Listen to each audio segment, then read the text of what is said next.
आदिपुरुष के final trailer में एक सीन दिखाया गया है जिसमें आसमान से मोती गिरते हुए दिखाए जा रहे हैं। वेल अगर इस सीन को आप ध्यान से देखोगे तो यहाँ पर आपको एक उड़ते हुए ड्रैगन की शेडो दिखेगी एंड एक्चुअली में ये वही ड्रैगन है जो हमें टीजर में दिखाया गया था। वेल एक्चुअली में इस ड्रैगन का यहाँ पर होना एंड एज वेल एज मोतियों का यहाँ पर गिरना ये इंडिकेट कर रहा है कि लंकेश माता जानकी को इसी ड्रैगन पर लंका लेके जा रहा है। वेल ऐसी बहुत सारी डिटेल्स है जो कि आपने नॉर्मल स्पीड में नोटिस नहीं की होगी। तो जैसे लंकेश जब इस सीन में थंडर को एक्टिवेट करता है तो यहाँ पर एक बहुत बड़ी डिटेल थी जो कि आपने मिस कर दी थी। एंड अगर आप यहाँ पर हनुमान जी के पैरों को देखोगे तो नोटिस करोगे Hey guys, Mr. Mistaker is here. I hope so अभी तक आप सभी ने आदिपुरुष का फाइनल ट्रेलर तो देख ही लिया होगा। एंड मुझे पता है कि इस ट्रेलर को देखने के बाद ऑडियंस दो पार्ट में डिवाइडेड हो गई है। वहीं एक पार्ट है इसको पसंद करने वाला और एक पार्ट है इसको ना पसंद करने वाला। लाइक यहाँ पर अगर कमेंट बॉक्स को देखोगे तो यहाँ पर आधे लोग बोल रहे हैं गूज बम्प्स, तो आधे लोग इसे रामानंद सागर जी की रामायण से कंपेयर कर रहे हैं। वेल एज यूजुअल मैंने इस फाइनल ट्रेलर को 0.25x की स्पीड से देखा एंड इसमें मैंने बहुत सारी डिटेल्स को कलेक्ट किया है जो कि अच्छी और बुरी दोनों ही हैं। And I am damn sure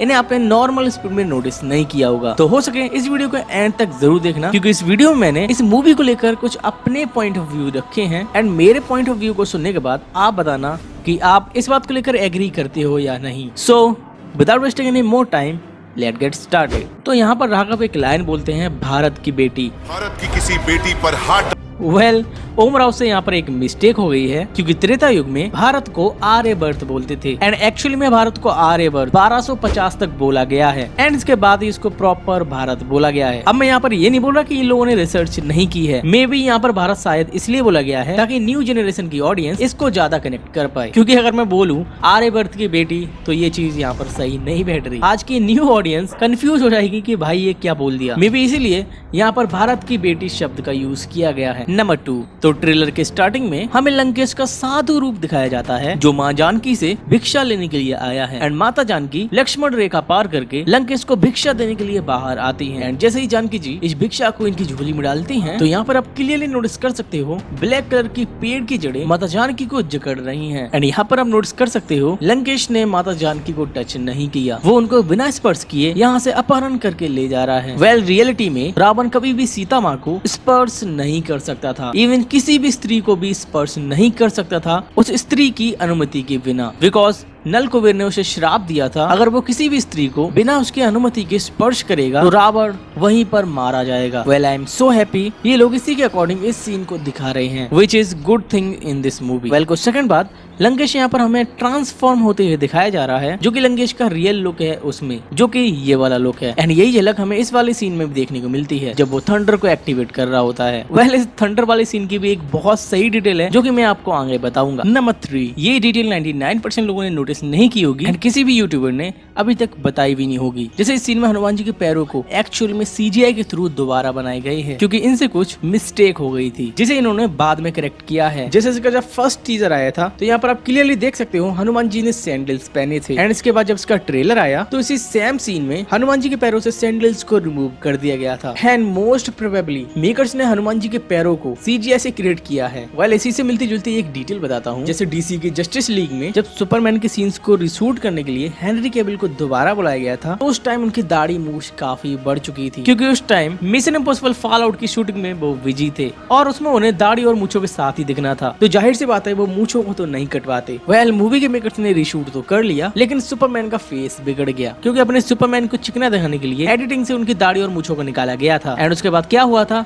हम सभी को पता है। आज भी अगर तुम जस्टिस लीग वाले सुपरमैन को देखोगे तो उसके नाक के नीचे वाले हिस्से को आप ब्लरी पाओगे। दैट्स व्हाई आई सेड जब हॉलीवुड वाले नहीं कर पाए तो छोड़ो यार।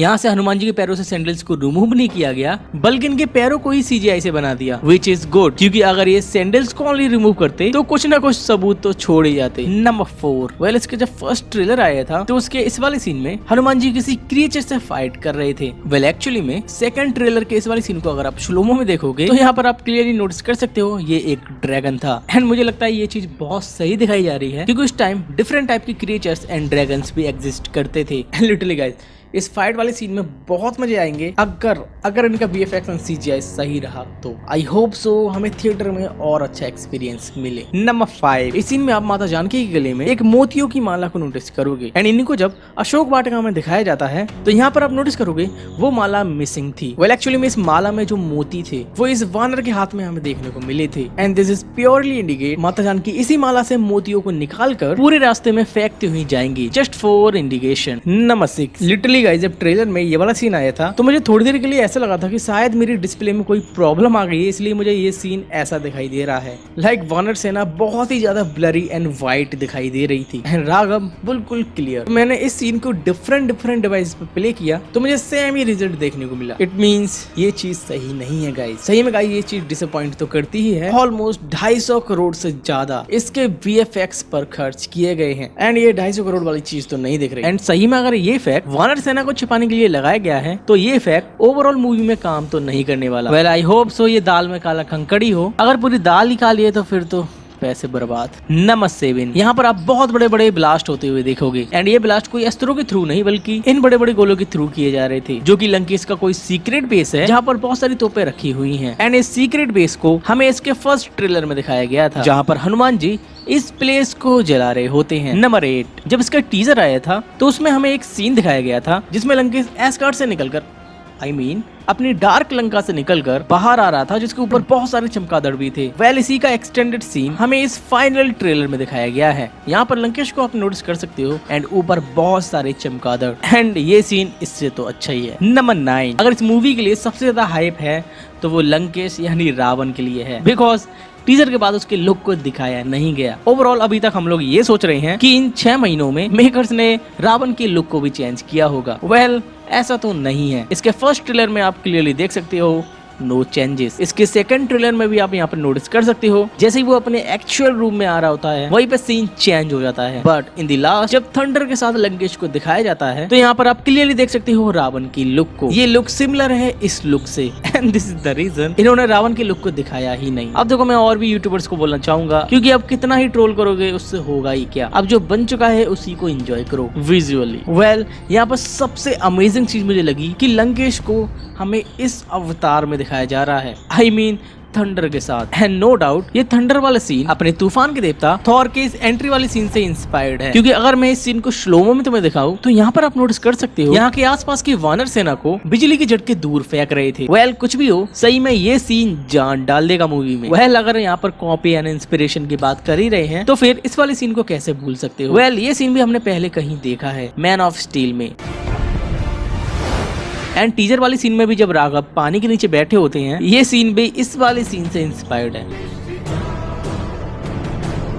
एंड मुझे बताओ कि इस मूवी का नाम क्या था। वेल मैं बोलना चाहूंगा कि इंस्पिरेशन लेना कोई बुरी बात नहीं है, बल्कि कभी कभी वो चीजें काम भी कर जाती हैं। अब डीसी एंड मार्वल के सुपर हीरो कैरेक्टर्स को ही देख लो, उनकी पावर्स में कहीं ना कहीं आपको हिंदू देवी देवताओं की झलक जरूर दिखेगी। एंड अगर इस बात से एग्री हो तो ही वीडियो को लाइक करना, वरना डिसलाइक कर देना। नंबर 10, इस सीन में जो राघव का धनुष दिखाया जा रहा है वो एक्चुअली में उनका सेकंड वेपन भी बन जाता है, क्योंकि इनके ऊपर कुछ शार्प ब्लेड्स भी लगे हैं। एंड यहाँ पर आप राघव को इसका यूज करते हुए देख सकते हो। So these were the details that I noticed at 0.25x speed. Now let me tell you मेरा इस मूवी को लेकर पॉइंट ऑफ व्यू क्या है। देखो मूवी बनकर रेडी हो चुकी है, VFX CGI सबका काम कंप्लीट है। हाँ थोड़ी बहुत कमियां हैं वो हर एक मूवी में रह जाती है एंड तक। लाइक मार्वल एंड डीसी की कोई भी मूवी हो उसमें VFX एंड CGI को लेकर मूवी की रिलीजिंग तक काम चलता है। ये चीज हर एक मूवी में कॉमन हो जाती है। वेल अब काम हमें ये करना है कि इस मूवी को विजुअली एंजॉय करो बस। हो सकता है रिलीजिंग तक ये अपने ओवरऑल VFX एंड CGI को सुधार ले एंड थिएटर में ये मूवी हमें विजुअली बहुत अच्छी लगी। हाँ लेकिन मैं इस बात से एग्री करता हूँ ये लोग कितना भी बजट बढ़ा ले इनके कैरेक्टर डिजाइन को कभी भी सही नहीं कर पाएंगे।